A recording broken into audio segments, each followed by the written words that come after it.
Hi, welcome to another episode of Professional Spotlight with Girls in Tech Minneapolis. Today we have a special treat for you guys. We have the entire board of Girls in Tech Minneapolis here with us. This is going to be an amazing episode because I kind of wanted to take this opportunity to let you guys kind of get to know us a little bit more at a personal level. Of course, we team up and do this together, but outside of camera, we're all friends and hang out together as well. So this is an opportunity just to see, who we are, what we do, and just get to know us a little bit better. So it's going to be pretty loose format, we'll just kind of go with that. So first off, I'm going to kick off with a question which applies to all of us. So I'll just kind of pass the microphone around and we'll all answer the question. So the first one is, what's your name? What's your role on Girls in Tech board, and what do you do on your role on Girls in Tech? And I'm going to start on that end. Here we go. Thanks, Shivi. I'm the Director of PR and Social Media on the board, and my responsibility is pretty much to spread awareness of all the great things that we're doing here in Girls in Tech Minneapolis, not just the Minneapolis community, but all of the world. So my responsibility is to manage the Facebook, Twitter, and LinkedIn handles, and make sure that everybody gets a sneak peek of all the great things we're doing. And your name is? Pallavi Sharma. I'm Courtney Rasmussen, and I am the web director here at Girls in Tech, and my responsibilities include updating the website when needed. We're actually going through a redesign, so stay tuned for that in the near future. And I also help plan events, and I'm in charge of the meetup group as well, so join on there. That's what I do.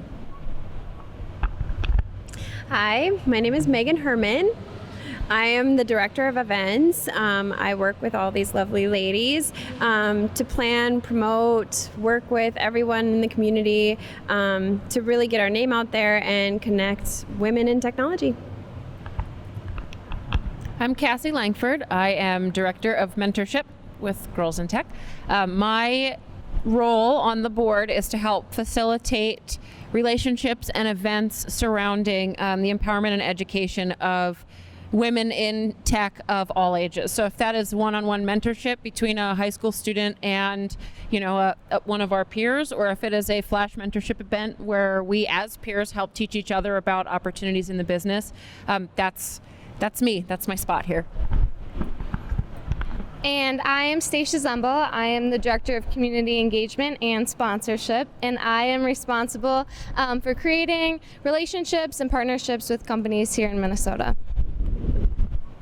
And I'm Shivi Powers, and I'm the Managing Director of Girls in Tech. And even though we kind of just went around and told you about our roles, you should know that we all kind of wear different hats and just pitch in and do whatever we need to do to, if it is create a successful event or a campaign or whatever it is that we're working on. So it is pretty loose. We're a pretty tight-knit group here. So with that, I'm going to start off and just ask some questions to just randomly pick a few people, and we'll see where that goes. So with that, my question is going to be, what do you do in your professional life? And I'm going to start out with Courtney on that.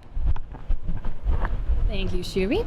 I am a front-end web developer at a company downtown Minneapolis called Azul 7, and I manage the client side of our, or the front-end side of our client projects. So I do all the development work. I also help out the designers and the UX team with our projects. I think there's a fly in my ear. So yeah, that's what I do in my professional life. Oh, my turn. I am currently a media supervisor at Space 150, a digital agency actually about 2 blocks from here. At my current position, we sort of operate at the intersection of math/science and creativity. We leverage big data. We leverage a endless list of tool sets to help brands connect to people in meaningful ways and in the moments that matter for them and their business. Awesome. My next question is, how did you get interested in tech? And I'm going to pick Megan for that one. So I got interested in technology. I've been recruiting in the Twin Cities area nationally for a little over 10 years, and just kind of fell into technology. Went to a few meetup groups, have been recruiting on these type of positions, and as I'm talking to people, the inner nerd in me really came out. So that's really how I got interested, and women technology has always been a passion. Just because to see those empowered women and growing in this space that isn't as prevalent is really exciting. So got super passionate about it and excited to share it. Actually, give it to her. Oh, so I have been in tech forever, ever since I've known coding, back in 9th grade actually. I started coding in C++ in 9th grade, and then I did Java coding 11th and 12th grade. So it's pretty much been a part of my childhood in a way, and then went on to pursue my education in computer science and mathematics, and then rest is history. So. Awesome. My next question is, how do you guys make tough decisions? You know, do you weigh things one way or the other? Do you create a pro and con list? Just kind of what goes through the head or checklist or whatever it is that you use to kind of make really, really tough decisions, whether it's in your personal life or professional life. And I'm going to start with Stacia on my end, and I'm going to pass it over to Cassie. All right, so I just recently went through a pretty significant job change. I went from agency life to corporate life, and I kind of had to take a step back and look at where I wanted to be in the next 5 years, and kind of do a pro and cons list of each company that I was working at and possibly going to work at. And I just think it was really important for me to think about myself and kind of be selfish and think about what I wanted to accomplish in the next 5-10 years, and I realized that the company that I currently work for was going to get me there. They had the resources and the mentorship to do that. So again, tough decision, but you kind of have to think about yourself and where you want to be when it comes to that. Colby, yeah? Yeah, Colby. So, as far as tough decisions are concerned, one of the biggest things to do is, at least for me, the strategy I apply is taking myself out of the situation emotionally, and then weighing the pros and cons, and seeing whatever benefits the people around me the most, be it my team, my organization, or my family. Because if I have happy team, happy family, I'm happy in the end. So I do a lot of that, and then sometimes when I don't have the tools or the information to make the best decision, I reach out to my subject matter experts or whoever is the best in the area. So I'm actually going to ask that same question to myself, because I'm in the midst of going through a little bit of a transition myself. I recently accepted a job as a systems engineer with Amazon, and I will be moving to Seattle pretty soon. Yeah. So that was a big move for us. You know, we're kind of in the midst of selling our house, moving my family. I have kids. I have, my husband, and just starting a new job in a new city. So that's a lot to take on. And I know there's people out there that make tougher decisions, but for me personally, it was really kind of thinking of it as an adventure. Sometimes you just have to jump on the deep end and figure out how to swim. And I think that this is one of those opportunities for me. I have my family supporting me. My husband's right by my side, and we're just at a perfect stage in my kid's life where we decided, if we're going to do this, we're going to do this now. And seeing the opportunity and the work that I'll be doing with Amazon got me really, really excited about the position. And so I'm going to go for it. And I think at the end of the day, it's really based on what matters to you the most. And I have certain aspirations and things that I want to achieve in my career. And I know that working for the right organization and working in the right job and doing the things that you love is really, really all that's going to matter at the end of the day. So if you're out there and trying to figure out what makes most sense for you, there's going to be a lot of people that are going to give you different advice. But at the end of the day, you really need to figure out what works best for you. And you know what? If it doesn't, you figure something else out. So big deal. You tried and it didn't work. It's not like I'll be the first person or you'll be the first person to fail at something. I think failure is a great thing, and I'm definitely one to accept that. So with that, I also want to kind of mention that I'll be stepping down as the managing director, since I'll be halfway across the country. And Kathy Langford here sitting next to me, she's going to be stepping up, and she's going to be the new managing director going forward. So yeah, let's take our coffee and do a little cheers. we're a little early here in the morning, but yay! We're super excited about this for her, and it'll be a great opportunity. I'm so excited to see what's gonna be the next thing for Girls in Tech. So with that, if you have different ideas or somebody you wanted to connect to, feel free to shoot her an email. Her email address is cassie@gitmsp.org, and it's CASSE@gitmsp.org. And I think it'll be great. I'm excited. I'm excited to see what happens after she takes over. We're excited to see what happens next with you too, Shuvi. We're gonna cry a little. Yeah. We miss you. Well, honestly, We're super excited. It is going to be super tough because, like I said, we're a pretty close-knit team here. Yeah. We hang out together, and I think we'll probably still hang out together. Maybe in Seattle. Oh, Yes. Yeah. We'll have a professional spotlight in There you go. There you go. So, okay, my next question, back to business, it is, how did you guys get involved or interested in Girls in Tech Minneapolis? So, I forget, I think I'm asking that question first to Megan? Sure. So I got involved with Girls in Tech. I was actually at a DevOps meeting, and this spunky woman came up to me and started talking to me about DevOps and kind of what she was doing, and it was Shuvi. But she really started talking about her passion for women in technology, and we were talking about another meeting that we were doing with some other women in senior women in technology, and these conversations that we were having, and her passion obviously was shown, bright light, everything, the skies opened, and I was like, oh, Girls in Tech. And so, yeah, thus here I am, really excited about it.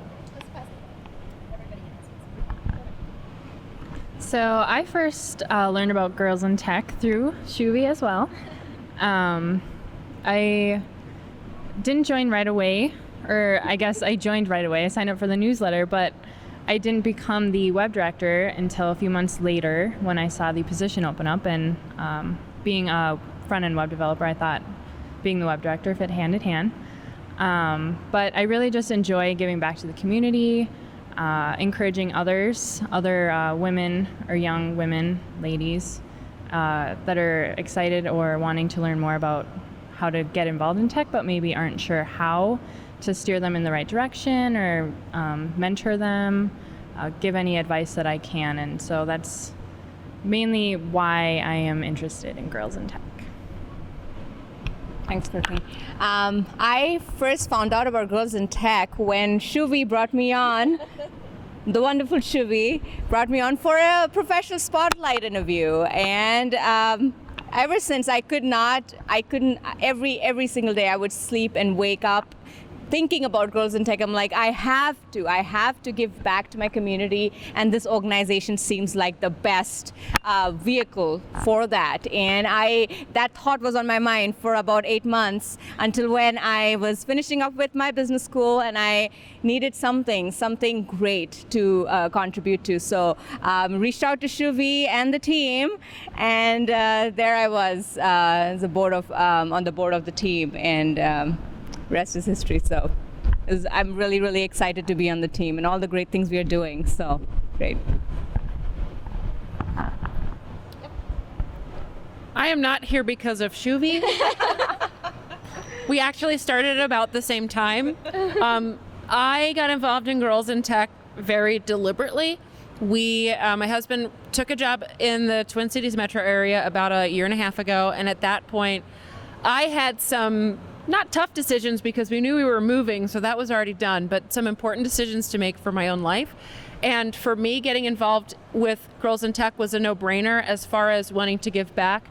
I grew up privileged with technology in the 80s and 90s in a way that I've learned in my adult life was anomalous at the time. Like it was strange. Oh, you didn't have a computer when you were 5. I totally did. But I also understand that in 2015, that shouldn't be an anomaly. So being here and particularly being involved in mentorship is something that was very important to me. So when I found Girls in Tech, it just made sense. There was a board spot open. Mentorship was a fit as for what I wanted to give my time to, and everyone is awesome. So that makes it even better. But yeah, so I'm here super on purpose, and super started with Shuvi, and I'm super happy to have known her and all of you. So, super. Thank you. And similar to everyone, for me, it was a Google search, newsletter, interview. Saw the position open, and I just knew that it was a great way to be involved in the community and something that I was passionate about, but something that I wasn't doing every day in my professional life. And again, like everyone's stated, we're all really good friends, and it's been a really great group to be a part of. So. I, for one, am super glad that they're all here because I honestly have made such amazing friends, and I know that even when I'm not here, they will still be my friends, and we will still keep in touch, and that will never stop. I mean, that'll go on for life, I think. So with that, my next question is, how do you define success? And I'm going to start out with Pulvi, and then I think, was it Cassie that will take over? And yeah. Thanks, Shivi. For me, the definition of success is being happy. At any point of time, I always try to listen to myself and ask myself if I am happy at any given day. If I'm excited about waking up in the morning and doing what I do for a living. If that's not happening, then I know that I have certain things to change. So being happy and personal satisfaction is one of my biggest definition of success. I think to build on that, my definition of success is being okay with the choices that you make. Because happiness is important, but that's not to say that happiness doesn't come with bad days and good days. But at the end of the day, regardless of how big or small your family is, it's you and your thoughts. So if at the end of the day you feel like you gave everything that you wanted and you're working towards the things that you want for you or for whatever makes sense and is important in your life, then that's success. I like it. So my last question is going to go to everybody, and I just want to get your thoughts on if you have any advice for our members or our audience that might be watching this. So should we start on this end? All right, Here we go. Perfect. So my advice is be sure to network and be sure to meet as many people as you can. I mean, we've all heard it. That's like the number one rule, but it really does apply to kind of everyday life, whether it's your professional life or just relationships that you're building. It's very applicable because with Shuvi going to Seattle, that's a place that I would definitely be interested in living and just having that connection there.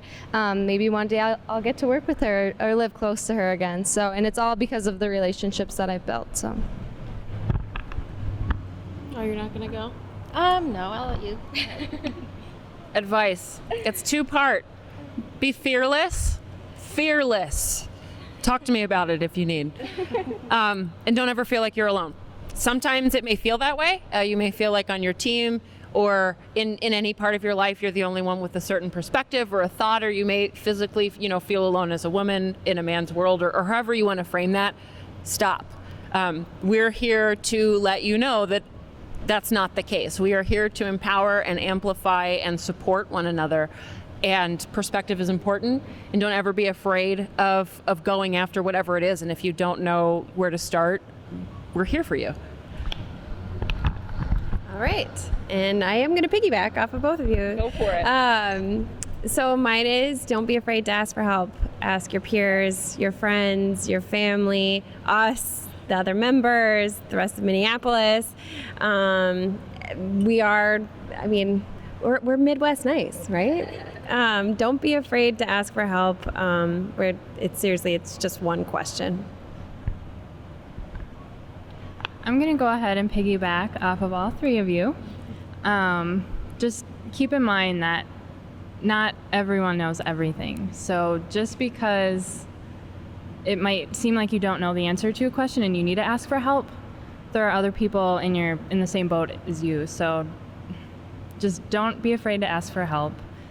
Go to the people you need to ask for help, and reach out to your connections that may be able to help you when you need it.